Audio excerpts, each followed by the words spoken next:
వ్యక్తి మనకు రెస్పెక్ట్ మనం ఎదురు చూడాల్సిన అవసరం లేదు. గౌరవించాలనేది ఉంటే వాళ్ళకి గౌరవిస్తారు. అడిగి మన గౌరవాన్ని తెచ్చుకోవాల్సిన అవసరం లేదు. ఒకడు కించపరిచినంత మాత్రం నా ఘనత ఏమి తగ్గిపోదండి.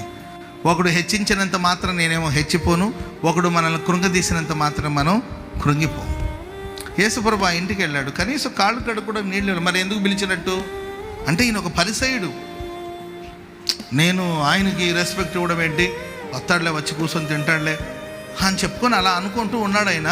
అంతలోపల ఈ పాపాత్మురాని స్త్రీకి యేసుప్రభు ఒకడు ఉన్నాడని తెలియగానే ఆ అమ్మాయి పరిగెత్తుకుంటూ వచ్చి ఆయన కాళ్ళ మీద పడి ఏడుస్తూ ఉంది. వెనక తట్టు నిలబడి ఆయన కూర్చొని ఉంటే తన కన్నీళ్లతో ఆయన పాదాలను తడుపుతుందండి. తన తల వెంట్రుకలతో ఆయన పాదాలని తుడుస్తుంది. మానక ఆయన పాదాలకు ముద్దు పెట్టుకుంటుంది.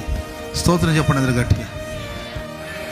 ఎవరిని కించపరచొద్దు, ఎవరిని హీనపరచొద్దు, ఎవరిని చిన్న చూపు చూడదు. నువ్వు నీతిమంతుడైతే మంచిదే, నువ్వు భక్తుడైతే మంచివాడివే, మంచిగా బ్రతకండి. అంతేగాని ఎవరిని చిన్నపు చూడడం, పాపను చూసి అసహించుకోవడం, రోగులను చూసి అసహించుకోవడం, వాళ్ళకన్నా నేను గొప్పవాడిని, వాళ్ళకన్నా నేను భక్తుడిని, ఇలాంటి ఆలోచన మనకు వద్దు.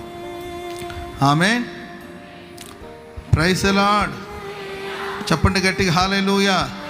బైబిల్ సెలవిస్తుంది, మొదటివాడు కడపటివాడు అవుతాడు, కడపటివాడు మొదటివాడు అవుతాడు.